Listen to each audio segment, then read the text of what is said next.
Welcome to Who is an Entrepreneur? Today's session of the Rutgers Business School Signature Leadership Series.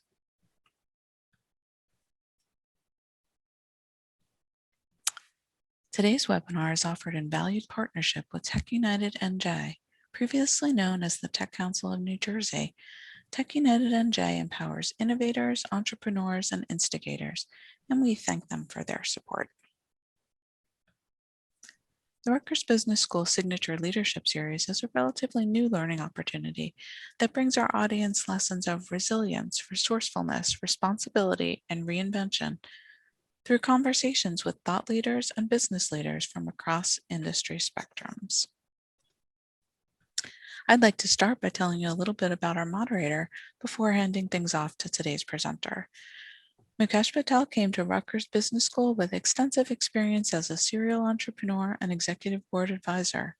He became an award-winning professor, earning the prestigious Presidential Award for Excellence and Innovation in Teaching and Service.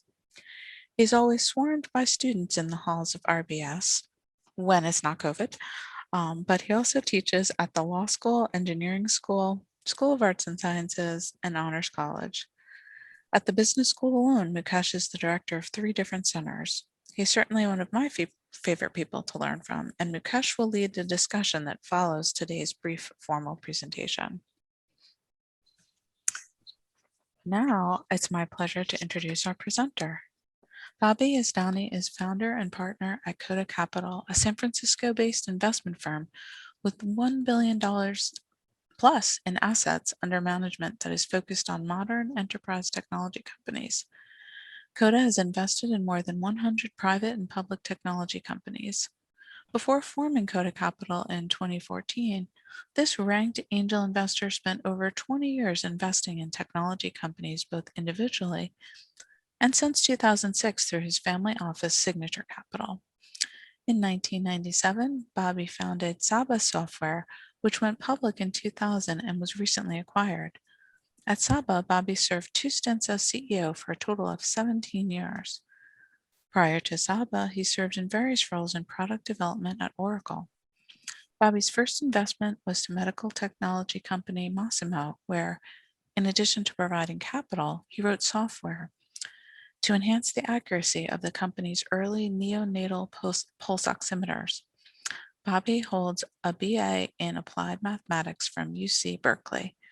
And Bobby, with that, I'm going to stop sharing my screen so you can start sharing yours and begin your presentation. Well, thank you. Thank you so much. Thank you for having me this morning. Let me see if I can pull up this presentation that I put together. You see it okay, Mukesh? Yes, perfect. Thank you. All right. All right. The school asked me to,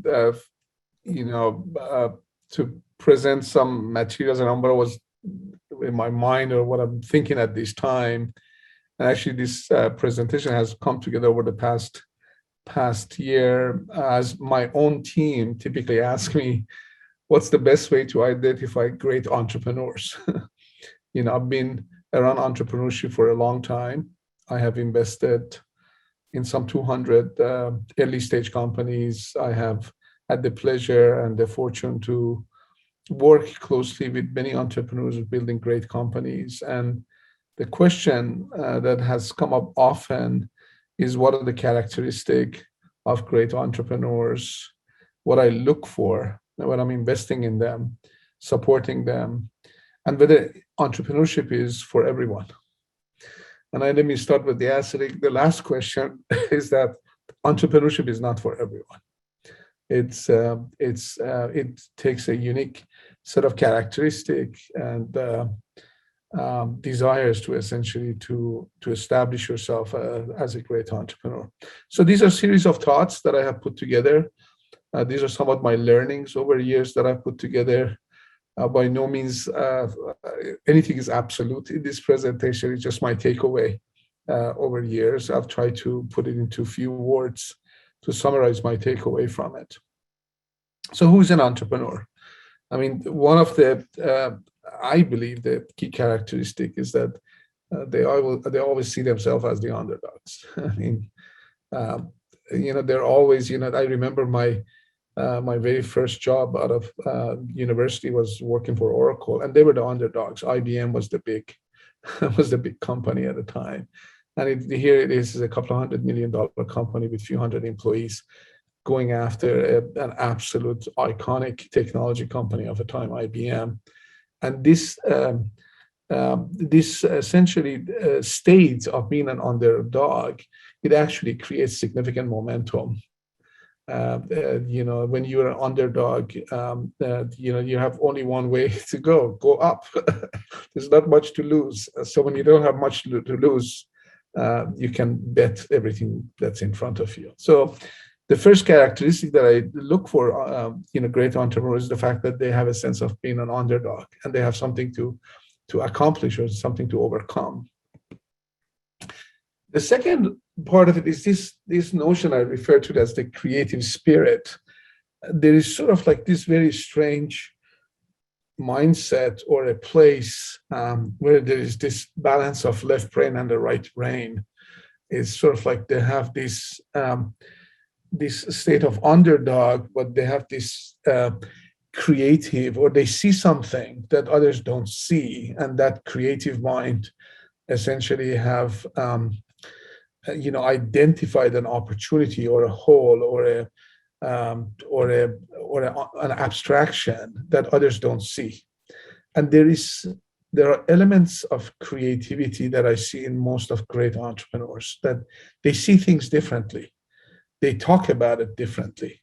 And when they talk about it as if they're talking about things that don't exist. And in order for you to be able to appreciate that, you have to kind of project what things could look like. And hence this notion of the creative spirit. There is a lot of creativity that comes with them. Their creative mind essentially have created the opportunity for them as an underdog to win. The other piece is this whole notion of they're resolute. They are the people who are the most determined. I mean, the resilience, and actually it was one of the core values of the school. It's just incredible. They just don't give up. They don't give up on failures.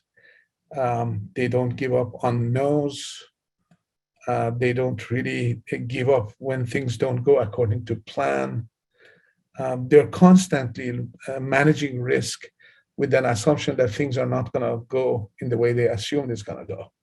Actually, the best entrepreneurs that I've seen are the best risk managers, because they're constantly creating a series of risk management options for their activities all the time. They just inherently do that. They're constantly looking for options. They're constantly assuming things are going to go wrong. And they're constantly assuming that they have to put options in front of their activities all the time. And they're constantly creating different venues and angles of how they're going to overcome what's in front of them.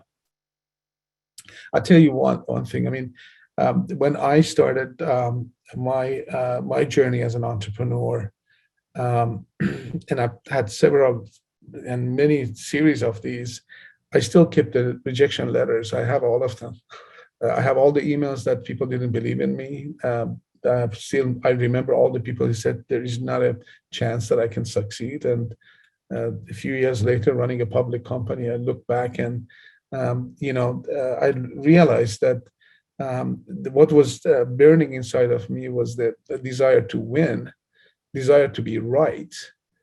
And inherently, I had in my way of thinking about the businesses or my approach, I knew I was right. It's just a matter of getting there. And, the road was what I focused on, not the trees. The no's are all the trees. And I keep focusing on the no's, where I need to go.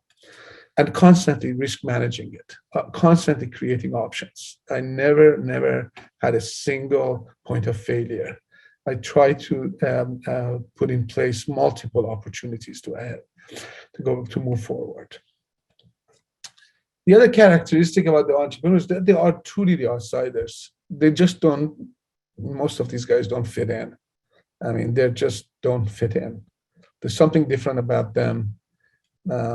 They stand out in some ways, the way they talk, the way they act, the way they interact, the way they think, the way they articulate. They're outsiders, and they sort of, it will take time for them to realize that because they don't quite fit in, they go create the environment they want to belong to in some ways.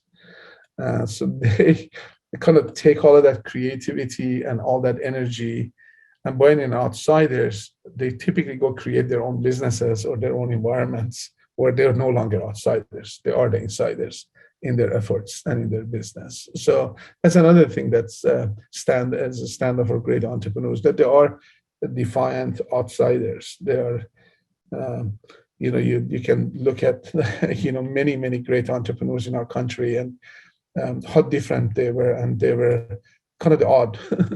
At times people look at them and say, these are the odd folks, and here we are. They build great businesses and great companies. They are independent thinkers. I mean, they are good listeners. They learn a lot, but they learned to develop their own viewpoints, and the authenticity of that viewpoint is what creates, in my opinion, great companies. That's where great vision comes to reality.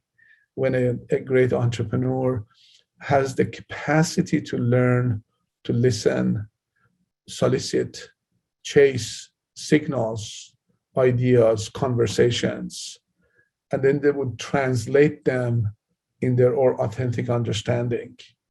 And if it doesn't fit, they throw it away, they try again. But that process of learning and that process of listening and that process of exploring, it really enhances their own independent views or independent thinking. It's a core process of great entrepreneurs. They surround themselves with very diverse set of independent thinkers, but they don't they really converge on their own independent thinking after listening and thinking through what they need to do for their own business. They are the actual true believers of their own ideas. So they have no doubt. They fight. They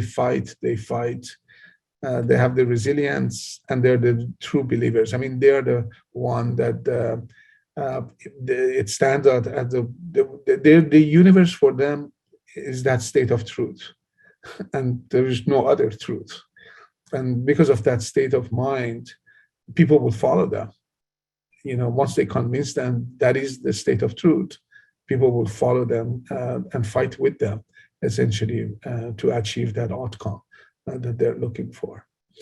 One of the key characteristics I look at when I meet an entrepreneur is I ask myself, do I want to work for this person? And interesting enough, the authenticity of these people is what's attractive about them. Because you just have a very unique, different experience being with them. And therefore you attract them, and they become super likable, even though they could have a lot of edges. You accept all those edges because of the authenticity that they have. So in a nutshell, they are hungry overachievers with a deep-rooted need to win. I mean, this state of winning and having I'm watching right now Wimbledon. I'm watching the European Cup. I mean, these athletes who are incredible focus on every point, every minute of the game, every shot. It's just incredible, the amount of focus and tenacity and discipline that they need to have in place. That state of mind, what is it all about? Is for them to win. Ultimately, the score matters, and the winning matters, and they're doing it for that state of winning. I needed to put this list together because one of the other things that I've learned over years that none of the items that I've listed here are inhibitors for great entrepreneurs. Your age, your gender, where you come from, your religion, your disabilities. Actually, a lot of entrepreneurs have tons of disabilities, the variety of ways, education or social status. I mean, and again, I'm fortunate that I have come to a country that would allow people like me to essentially succeed here. And I wanted to outline these things that truly all of those things doesn't define entrepreneurship. What defines entrepreneurship is what I said earlier on, is that tenacity, that authenticity of thinking, is that relentless focus, relentless desire to win, is the fact that they see something that others don't see. They truly believe of that state of the future that nobody else believes in. And they could come from everywhere. And, then again, we are fortunate to be in a country that would allow many people with many backgrounds to have that opportunity to be an entrepreneur. And here's what I warn people is that entrepreneurship is not for everyone. You give up a lot to be a great entrepreneur. And you really need to balance that with what you're giving up, and have a very with wide open eyes in terms of when you get into entrepreneurship. I'm sure, Mukesh, you have had the similar challenges of what you had to give up to be an entrepreneur, or what you do. And so myself is the same way. I mean, I've given up a lot to be an entrepreneur and to be where I am today. And what drives, I believe, an entrepreneur, they have a burning desire for change and the success of the change that they see. They have a leadership quality, and they want to lead the change. They're independent. As I said, they're independent thinkers. I mean, one of the reasons I wanted to be an entrepreneur, because I wanted to be independent. I wanted to control my journey. I wanted to set my journey in the places and where I wanted to go. And it's that independence and sense of independence, it was super important to me. They care greatly about their team. It's just an extension of them. Great entrepreneurs want to see their team to succeed, not just themselves. It's sort of like a reverse pyramid. They work for their team. And they get disappointed by their team a lot because they have a desire to see their team to win and succeed. They're always operating, I think, great entrepreneurs in this kind of state of selflessness. They're selfless. It's not about them. It's about the change. It's about that effort. It's about the success of that change. It's the success about that effort. It's sort of like they're riding that wave, and it's not about them. It's about the ride itself in some ways. And the other piece of it is, I think, giving. Even though, there's been a lot of debate lately around the wealth of some of the great entrepreneurs of our country. They created it. It's just the state of where they are. It's not. And some of our most important folks who are in giving a lot of their wealth away are the greatest entrepreneurs, because they can consume only so much. They know that, and they get a lot of satisfaction by building value and giving value away. I mean, just look at the roster of entrepreneurs and how much the entrepreneurs in this country give every year for a variety of causes, to our school system, to our universities, to nonprofit sectors, to philanthropy activities in our social, variety of social causes, and go on.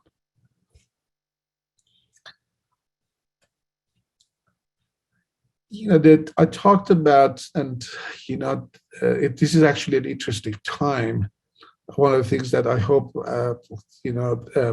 people would spotlight on is around how do we actually celebrate entrepreneurship and inspire entrepreneurship, rather than constantly putting the entrepreneurs on the spotlight and be super critical of their successes in our society, and blaming them essentially on the changes that they brought.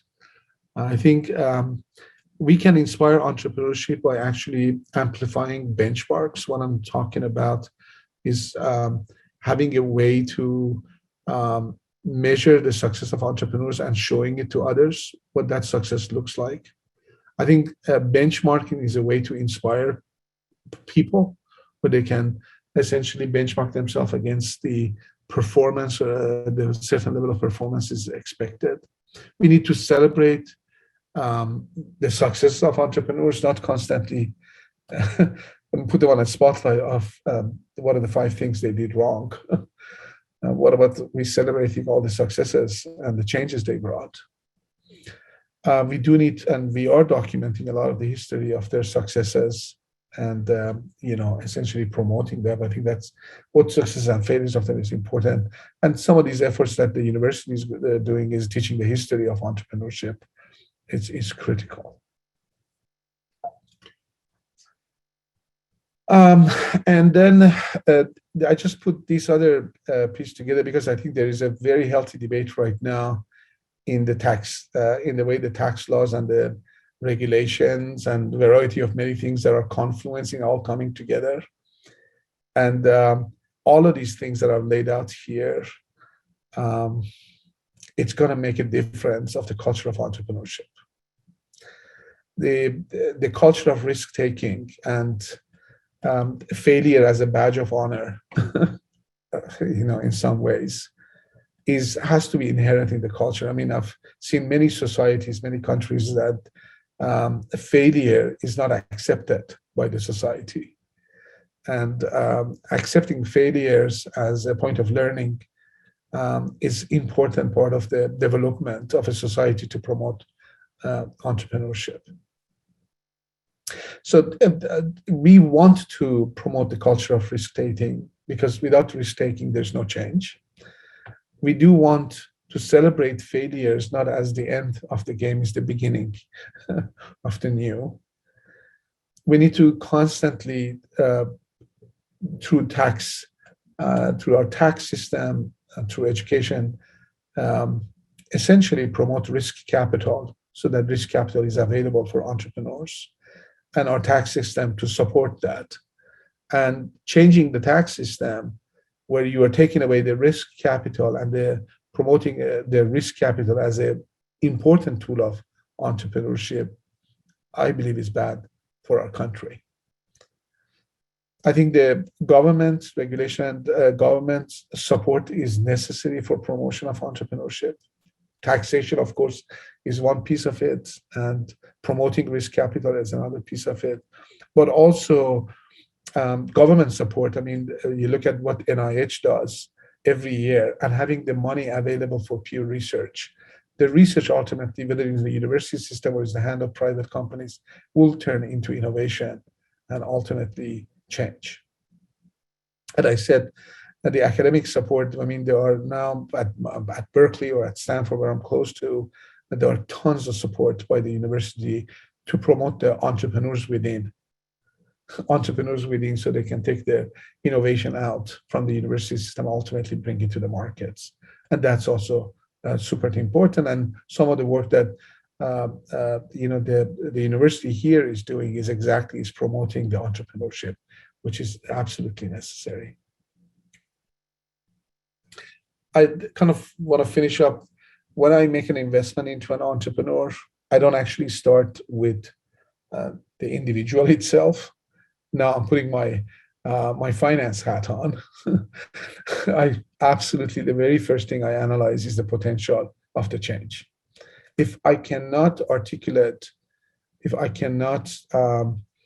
the math around the potential of change, I think, and the question of why now this change, it's not the right investment for me. And of course, I look at the people, I look at the product, I look at the predictability of the business model, ultimately what's the price I have to pay to invest in this business.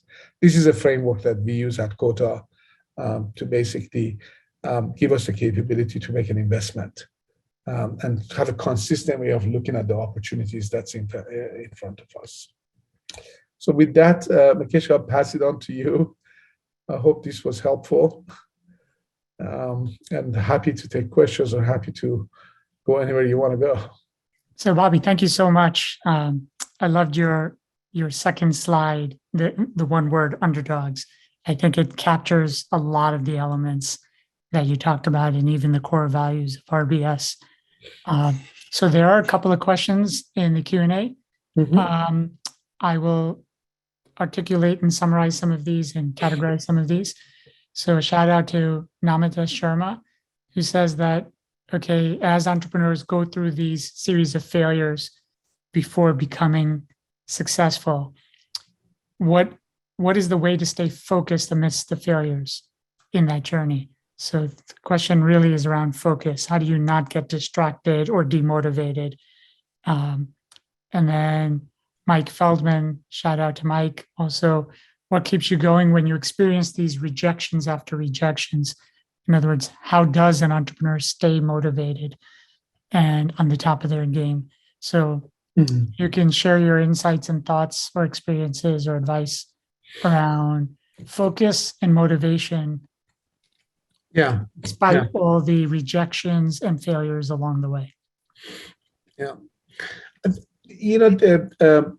I would start off by saying that I think the rejections or the failures, I have not disciplined myself to emotionally detach myself to those events and become extremely rational and ask the hard question of what am I going to learn or why there was a rejection. So I get super analytical, and the data and understanding and learning from others have helped me rationalize that moment.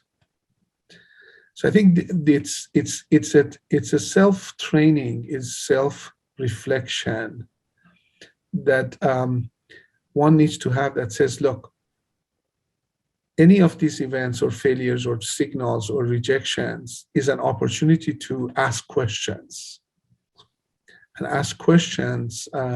understand and learn from that moment. And rationalization of those situations as the primary objective without any emotional response to it.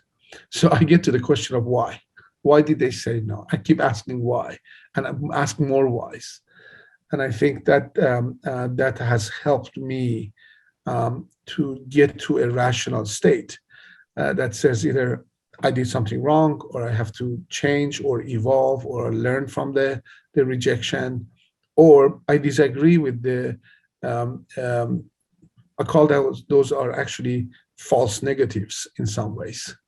Then there would be many false negatives around the way. By the way, there would be many false positives along the way. So by having this kind of a rational state and constantly questioning things is the best, I think is the best state of mind. Yeah, that's a good point. I also, if I can add a concept that has been very helpful for me, is that every rejection or failure, think of it as a stepping stone to something better, potentially. And so the saying that when one door closes, perhaps there's a silver lining where another door will open, but it only opens because the first one closed. Otherwise, it's not that obvious. And all these failures and rejections really put you at a fork of the decision tree where you can either double down or make that important pivot. And so when I hear a lot of people talk about perseverance, I always add that perseverance in and of itself could be a very negative thing. Because if you're going in the wrong direction, persevering and just working harder to go further and further is not necessarily valuable. So I always say it's perseverance with a pivot, two sides of the same coin, but you need to recognize both sides. Perseverance with a lot of smart pivots will get you further than just persevering, which could be taking you backwards. And so just like another set of tools that entrepreneurs can use to stay focused and keep motivated. Another way for motivation is surround yourself by super high energy, motivating people. They can lift you up when you need it most. They will be the ear to listen. They will be the sounding board to give you honest feedback and advice or thoughts or resources.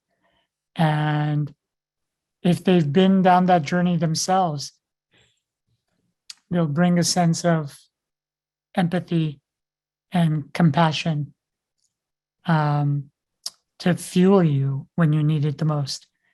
I'm reading, so one book that I highly recommend to learn about these highs and lows and journeys is The Hard Thing About Hard Things by Ben Horowitz from Andreessen Horowitz, another pretty famous venture capital firm in the Bay, in Silicon Valley.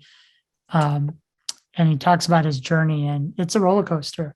Yeah. And you'll see how he stays focused and motivated despite all the rejections and the hardships and the no's and the failures along the way. Yeah, I mean, I might watched him. We were in the same neighborhoods, as they say, working and building businesses together. I mean, what those guys went through in 2000, it was just heroic what they did. I mean, the HP intervention and how they went about building. I mean, exactly right. Entrepreneurship is hard. You do want people around you who can work with you through those hard periods. And teams matter a lot to be together, motivating each other to overcome some of these moments. So speaking of teams, Ori Dor has a question wondering what you would consider to be the pros and cons of pursuing entrepreneurship on your own as a solo versus with partners or co-founders. What circumstances would align best to one approach versus the other? Any thoughts on that? I've done both. I have done both. When I started Saba, I founded Saba, and then I surrounded myself with a group of colleagues that came together to help me build Saba. It was a very lonely journey, I got to tell you. And there was a lot on my shoulder. But I thought, I was young. I was in my 30s. And I didn't know any better, honestly. That's just the way it turned out. And it was hard. And sometimes I wish I had a co-founder. Because I think in the case of Cota, I co-founded Cota with my partner, Babak Bushanchi. And it's been an amazing journey to have a partner next to you that you debate, discuss, think, share the challenges. So it's different. To have partners and co-founders, this requires a significant amount of emotional maturity to go into this relationship. And you want somebody who would have the same kind of state of mind and emotional maturity to be able to take such a hardship to go in the journey of building a great business.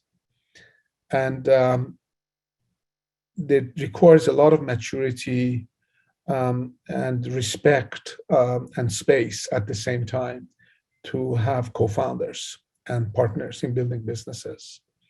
When you're an individual founder, you have a lot more flexibility, but in my opinion, it's in some ways it's suboptimal because you can't be good at everything and you can't do everything on your own. So you give up one versus the other. You have to make that choice, and it all depends on the individual ultimately and their state of mind and their desires. But you gain a lot by having great co-founders and partners, and you do gain a lot of flexibility where you can move fast being an individual founder.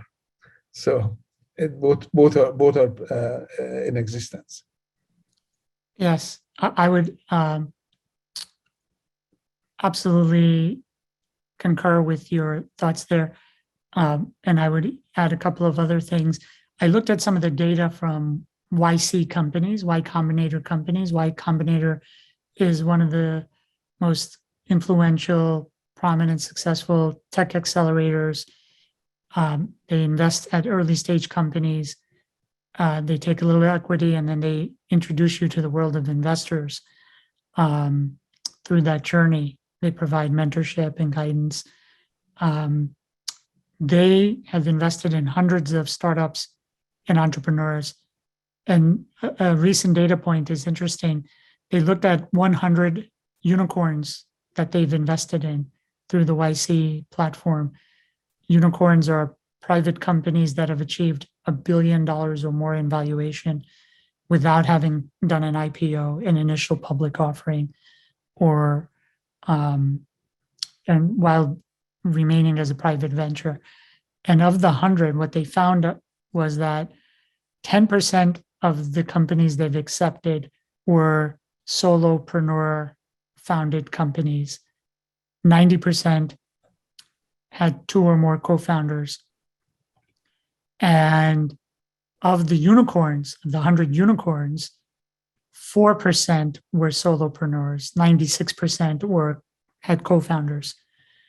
And I think those statistics drive some of the data analytics behind the notion of it is really hard being a solo. And by having a co-founder or co-founders, plural, you can leverage different skill sets and talents and resources and assets. And number 2, you can move faster. So the notion of 1 + 1 could equal 3. And speed is so important in the entrepreneurial space. Sometimes you don't have to be perfect or the best, but you do have to move fast, learn fast, fail fast, so you can succeed faster. You may have heard all of these things.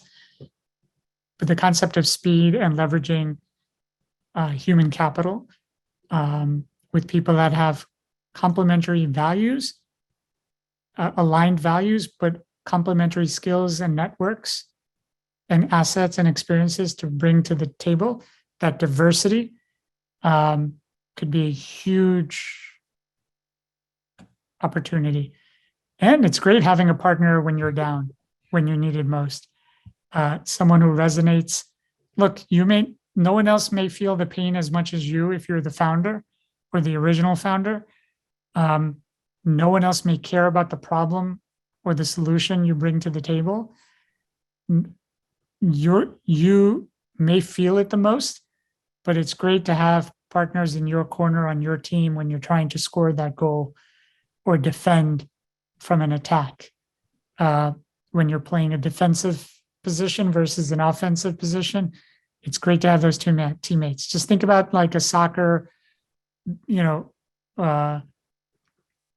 or football or basketball game, or even baseball. Like, think of any team sport. Imagine removing all your teammates. How can you perform? It's the team. Like, if you're the quarterback, you need someone to receive the ball. If you're the forward, or if you're the defense on a soccer game, you need your forward team to receive the ball when you kick it down the field and then score the goal. And so,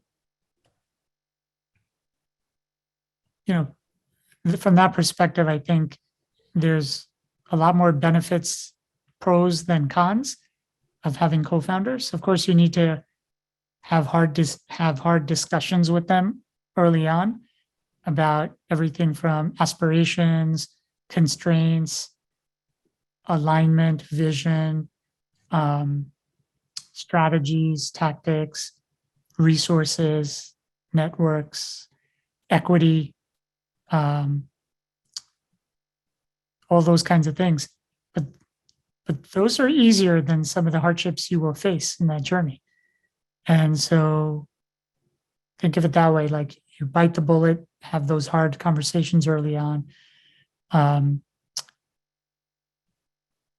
Something to be said about having a team.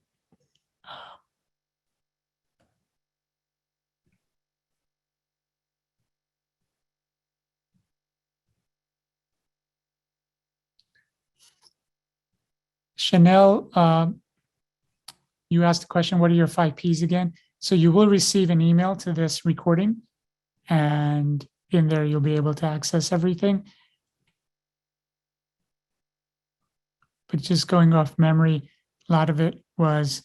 I tell you what was maybe, I guess it was, the first one is potential, which is essentially talks about the addressable market, TAM and SAM of a business, the potential of the change. Second P is the people, and do they have the pedigree?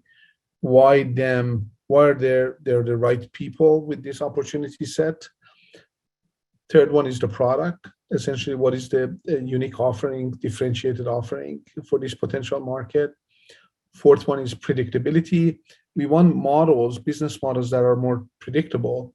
So we look at basics of the finance. We look at the unit economics, and we look at gross margin. We look at repeatability of the model and how predictable they are. We like recurring revenue. We like businesses that are landing and expanding within customer base. The elements of the financial model of the company is what we refer to as predictability. And the last, the price we pay for it. So again, potential, people, product, predictability, price, the 5 Ps. Yeah, it's a good model. There's a TED Talk by Bill Gross from Idea Labs where he talks about the 5 drivers for success in the entrepreneurial early stage world. And he puts timing, teams and execution, number 2. Number 3 is the product idea itself. Number 4 is the business model. I actually think business model is as important, if not possibly even more important than the product, because if your business model is scalable and fundable through, let's say, the 5P model, then your product may change over time. That's right. And your service may change, your innovation may change, but that adaptability with a strong, sound business model is very important.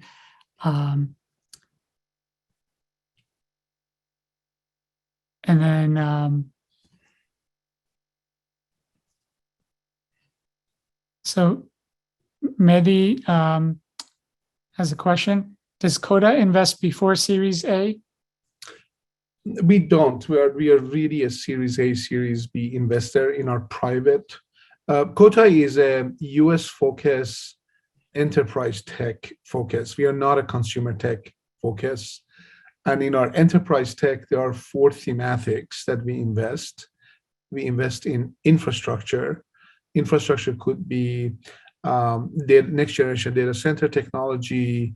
It could be 5G. It could be semiconductor industry, things that are the horizontal technologies that application gets built on.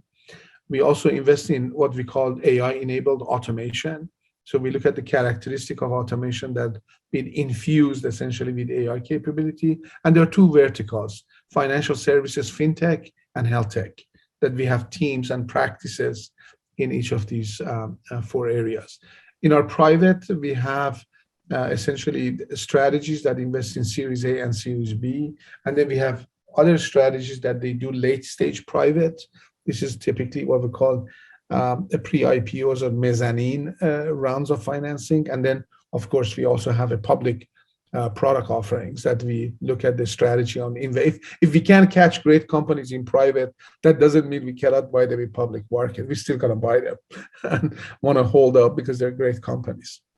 That's great. Henny Farah has a quick question. Hi, Bobby. Has COVID impacted the way you analyze opportunities?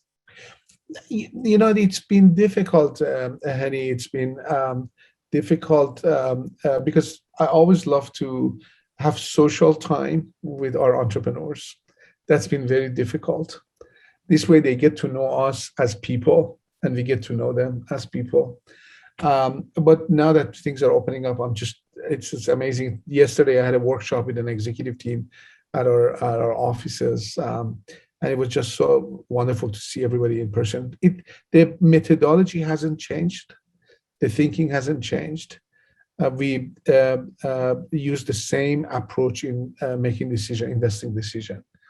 But now with the things opening up, we're going to be doing more of it in person rather than spending time on many Zoom sessions. So that's the only thing that's going to change, hopefully. But nothing. COVID really didn't impact, the long-term thematic view that technology ultimately is the best place to deploy capital and invest in. Nothing has changed.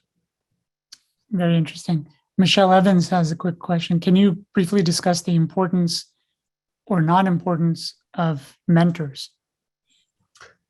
Yeah, it's a great question. I mean, even I'm today myself, I have a number of mentors that I go to. I have 3 young boys, and I advise them even at their young age. I have introduced them to many of my friends who are CEOs and executives, so they can get mentorship from others. Maybe they don't want to come to their dad for questions; they could go to others. So I believe that is such a important, sort of a grown-up, mature approach to being a professional. Is opening yourself up to mentorship. It's an absolutely a great enhancer, accelerator, however you want to call it, to your own development. So I really believe that. But the key piece is that before you settle on one or several, talk to as many people to understand the choices that you have. And some of those choices could be you're looking for deep expertise in certain functional areas, or you're looking for expertise in broad areas like leadership and people skills and situation skills or business planning or what have you. So I think looking at the broad sort of groups before settling on one or two are important. I'm going to give you a bit of a warning that I have had mentors that they were their views were actually false positive, and they worked out negatively in a number of my own thinking. And so it comes with a risk also, because it's in a trust environment. You have to be very cautious of who would you allow in that kind of space, and because at that space it's got to be a lot of trust, and because you know people, I believed a lot of things I was told, and I should have been very cautious about the people in that space. Great, Bobby. One more from Shahia Hanarkar. Thank you for sharing your learning. Question is, what is your view on applying these rules or principles, frameworks, models in large corporate spaces with the aim of making cultural or mindset changes of individuals? In other words, regarding the entrepreneurial mindset, I would say that it falls into this concept of entrepreneurship. Mm-hmm. What are your any perspectives or thoughts that you can share on that? I mean, I tell you that at least this is. I grew up, of course, in the Valley, and I grew up in the technology companies. I think the two side of the same puzzle. One is there a way to programatize entrepreneurship or programs that promotes entrepreneurship? Is there a way to enable, again, entrepreneurship through programs? And the other side of it is the culture of entrepreneurship. The two different things. I think the culture of risk-taking starts from the top. So the tone from the top matters a lot, where they would encourage risk-taking, of course, within the context. And there are management systems that allow risk-taking within the context of having a core capabilities or core business. So you could have a core set of effort, but you can have several horizons that are attached to it that are defined as risk-taking activities. So there are management systems that I have seen that allow for risk-taking by the people within the business. So in a line of business, there is the core of the business, but there would be a planned set of risk-taking that's built into the plan of the business, that these are the 2 ideas or 3 ideas. So that's one way, is what's the process or programmatic way of managing risk-taking or effort within a big business. On the culture side, I think is the tone from the top, and encouraging people and rotating people out of these what I call non-core programmatic approach to innovation. So there's a number of my friends who are running very large companies. They've asked this very question, and I said to them, look, in a division with a core P&L attached to it and a core set of product or technologies, enable them with capital, risk capital at the divisional level, so they can have. They got to create some new frontiers that you haven't been there before, and really manage those frontiers in a planned activity. So there are multiple ways to approach it, but again, the risk-taking culture starts from the top.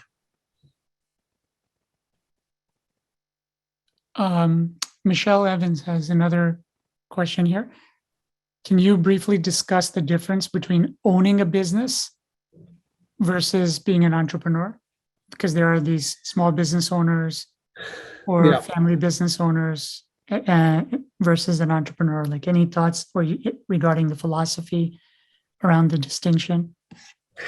I've never been an owner, so I don't know. I grew up in a business family. I've been an entrepreneur, and I think the difference, in my opinion, is entrepreneurship is that I don't need to have control over an effort. I think owners have essentially 100% control of their efforts, but in the case of entrepreneurship, the capital necessary and the efforts that necessary, you cannot be a sole owner. You actually have to share the ownership both with the investors and employees to be able to achieve the change or the effort you're starting. So as an entrepreneur, I am less concerned about how much of the pie do I need. I care about how big the pie can get. And I want to have a piece of it, of course. But for me to, Mukesh was talking earlier on about co-founders and partners and, mitigating risk by bringing like-minded people around the effort. Co-owning to me is the way to go. And that's what entrepreneurship is. It's very different mindset. Yes, very helpful. And Michelle, also to add to that, MIT and Rutgers, in the academic programs, in some of our courses, we talk about that distinction a little bit. And there's a book called The E-Myth for small business owners that will help drive some of those distinctions a little bit with some clarity, where it talks about the small business owner is like the employee doing all the work. Then comes manager, who needs to delegate and lead people. Then comes the entrepreneur, where you really have to have different mindsets and skill sets in order to scale the company. And a small business owner or family business owner is an entrepreneur in many respects, but their ultimate objectives might be a little different. The way they go about leading might be different. Maybe their goal is to have succession in their family to the children or grandchildren or spouse or some other family member who's going to take over the small business. Maybe their aspirations are to do good with the business and have that long-term sustainability, but not necessarily have hyper growth. And entrepreneurs are those business owners or leaders that are really thinking about growth and scale. And how do they do that? They do that through people and through capital and resources, and optimize the utilization of that capital in order to scale. So the terms we typically use are lifestyle business versus an entrepreneurial business, an entrepreneurial venture. Lifestyle business does not necessarily need these rounds or stages of financial capital early on. They can get it to a comfort level, and then depending on what their aspirations or goals are, they don't need to think about hyperscale or growth per se, or changing the paradigm, disrupting and innovation. They can just grow the small business as a lifestyle business. But entrepreneurial growth, entrepreneurial ventures does require some additional mindsets and skill sets in order to scale. And think about the pie. How do you grow the pie as opposed to maybe protecting your slice of the pie? And so some of those dynamics come into play when you start thinking about the distinction. Not that one is wrong or right. It's different for every individual who goes on any kind of business journey or entrepreneurial journey. But there is something to be said about frameworks, models, mindsets, skill sets, and tool sets for the entrepreneurial journey of scale and impact versus maybe a small business owner's journey. And so that's one book that I think can help bring some clarity there. Bobby, several people asked this question. Can you name maybe one or two of your biggest challenges that you've had to face and kind of briefly, like, how did you overcome them? Like, what were maybe some biggest failures or challenges, lessons learned from them? Oh boy, I have had too many failures to go through on this call, but many lessons learned. I mean, as an entrepreneur, I would say some of my failures were not understanding my blind spots early.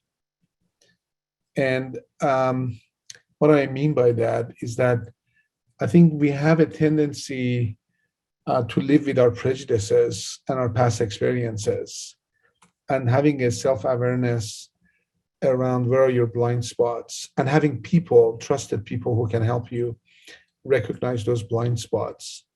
So I have failed many times because I had blind spots. And some of those blind spots was because either lack of experience or lack of education or knowledge, specific skills, or lack of relationships. So I think it's prudent as an entrepreneur to have a mindset, not only on one side, that, we were talking about the rigor and the focus and the desire to win, but the other side of it is that openness of asking themselves, what is it that I don't know? What is it that I need to know? And what is the best way for me to learn? To always look and identify the blind spots. So I have had blind spots in terms of hiring the right people. I have had blind spots in terms of inspiring and keeping my people.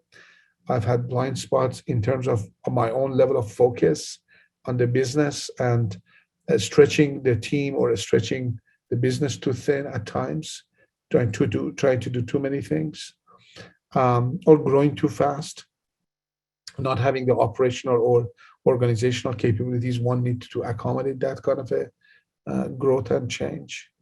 So there is a whole spectrum of failures I've had. I really, now I've been through so many of these experiences. I'm still learning, honestly. I'm still learning. I'm still evolving. I'm still trying to change. I'm still trying to find my blind spot. But I'm thinking as I have matured, I know that I have both analytical blind spots and I have emotional blind spots. And I want to make sure that I'm constantly self-aware and try to enhance them. Thank you for that. Yes, it is a little bit of that concept of when you know what you don't know. That's one type of blind spot. You're lacking some knowledge or intelligence or data points or information. But when you don't know what you don't know, those are different types of blind spots. Yeah. And by having a great team, you can turn those blind spots into intelligence and advantages as well. And lifelong learning, you can never stop learning. Doesn't matter how successful you get. There's always something more to learn. There's always more coaches and mentors to have and learn from, and then become a mentor and a coach to others in the process. That's right. Giving back, I think, is an important element of success. You don't have to wait until you have it all to start giving back.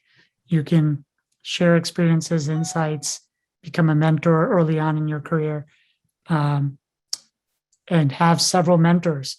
I was talking to a friend who became a CEO of a major global corporation. He used to be the CTO. And he told me that when that became an option, he brought on 5 coaches. And it was fascinating to hear his thought process. It was like, I needed a communication coach because now every word I say is going to be taken with impact right away. Impact in stock market, impact in employees with hundreds and thousands of employees. So a communication coach, a strategy coach, a peer CEO coach, a board coach, how to just deal with the board and make sure that we can align our resources and interests and thought process there and work together well rather than conflict. And then the 5th coach was a wardrobe coach, because now, different type as a corporate CEO of a global company, it's different. And he thought he had a great wardrobe, and they basically came in and changed his entire wardrobe, I guess, to look and appear more like a credible CEO, a global corporate CEO. So those were his 5 kind of elements of a coach. And I thought that was meaningful because you may have others. There could be like an EI coach, emotional intelligence coach. There could be a financial coach or employee engagement coach. Maybe a coach on strategic partnerships, et cetera. So just, those are things that could be useful. Time is up. Can't believe how fast that went. I have so many questions to ask you, so I'm going to ask you my quick lightning questions in 60 seconds. Your favorite books that you're reading or you recommend to entrepreneurs to be? Investors to be? Yeah, I do read a lot of autobiography and also business reading. My still favorite list you ask could be Jim Collins' book. I love all of Jim's book. I love Malcolm Gladwell books. Malcolm's mindset and approach and thinking is so enlightening, and I don't know. I've read the Outliers several times. I love The Tipping Point. I read it again during the pandemic, which was quite interesting. I like Blink. I love all of his books. Honestly, I actually reread The Principles by Ray Dalio. Yeah. I read it again. I did recommend it actually to a couple of my own partners to read it lately. From time to time, I go back. There are pieces of it that I like to reread. And that book now has an app that works with the book as well. If anyone's interested. Yeah. So that's. I have a long list. I just downloaded my friend Mark Benioff's latest book. Which is this mindset of new governance. I call it the stakeholder. The world is changing in terms of the stakeholders. Mark has done an amazing job in that book, so I love that book as well. That's the latest one that I've downloaded. Excellent. No, that's excellent. Quick transition to favorite podcast, if any. I don't really listen too much to podcasts, believe it or not. I did listen to it during the election, I should say. Okay, but that's about it. So for entrepreneurs, I think one podcast that I really enjoy, and I've heard great things from others who have enjoyed it as well, is How I Built This with Guy Raz. It's an NPR podcast. And he also has a book called How I Built This that came from his experiences in doing the podcast. Check that out. Reid Hoffman, founder and chairman of LinkedIn, has a good podcast about scale, Masters of Scale. There's a number of others out there as well. And so last quick question, what do you do in your free time, like hobbies?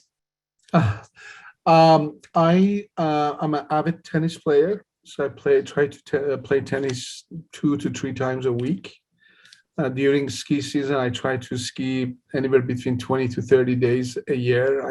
I'm on slopes. I ski. I have three young boys that I spend a lot of time with. my children, they're amazing. I'd love to spend more time with them. They're very busy now that they all graduated from university and they're going off on their own. I do listen to music. I love to cook. Simple Excellent. things. Great. No, those are things that keep you rejuvenated, keep you young and inspired and motivated to keep going, right? So you need to refuel and recharge. So that's great. Well, with that, we've come to the end. For any of you that still have questions, that if you'd like to connect with us, you can, I'm happy to try to provide you resources to your questions. I have a book list of my favorite 250 books for entrepreneurs and executives in the making. And you can check out some of my work on profmukeshpatel.com or connect with me on LinkedIn. Happy to connect. If you are on the Rutgers campus, New Brunswick or Newark, starting this fall, we're back to campus in September. Happy to meet with you in person and hope to see some of you in some of our courses at CTech or opportunity identification course in the MBA program. Or if you're undergrad students, the ICE course, Innovation, Creativity, and Entrepreneurship. Join our CEO forum. If you're a grad student or an alumni or just friends of alumni, we'll try to connect you to more programs like this as well.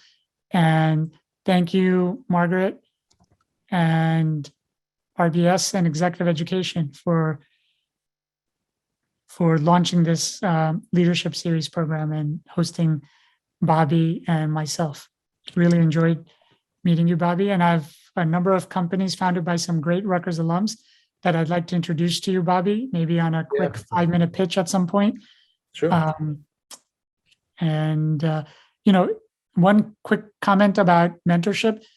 If you're thinking about entrepreneurship or you are an entrepreneur, think about forming a world-class advisory board early on. It could help you with blind spots, help you with thinking clearly, or providing you that mental support, moral support, and access to networks and experiences. And so it's a more formalized way to tap into the benefits of mentorship is through advisory boards. And if anyone's interested, I'd be happy to talk to you about how to design, think about, structure, negotiate advisory boards. So thank you very much, Margaret. Back to you. Oh gosh, thank you both so much.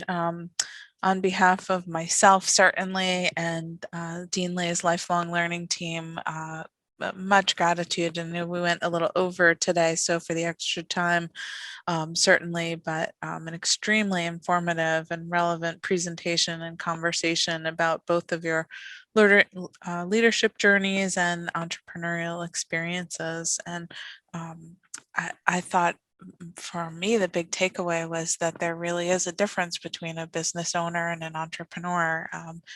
And I know the audience had a lot of other takeaways too. There are a lot of compliments to you both in the chat. I thank the audience for an active chat and Q&A session. For questions that we didn't get to today, I will share them with Mukesh and see if we can get some answers out to folks. But as we close, I just want to remind everyone listening that the RBS Signature Leadership Series takes place on Thursdays at noon Eastern, specifically the second Thursdays of each month. And for more information, you can always visit our webpage. I always say it, but anyone who is listening to this live will receive the links via email, but anyone listening to the recording, business.rutgers.edu/alumni/lifelong-learning. Up next month is Oleg Kakin, President and CEO of Viave Solutions. We will be sending you a very quick survey to respond and share your thoughts on today's session, as well as suggestions for topics and presenters for the future. I mentioned this when our webinar began, but a link to the archived recording of this presentation will be shared via social media and emailed to all those who have registered. It will appear on the Business Insights page of our website as well. Thank you, everyone. Have a great day. Bye Have a for good now. day. Thank you again. Thank you, Bye-bye. Bobby. Bye-bye. Appreciate it. Have a good day. You too. Take care.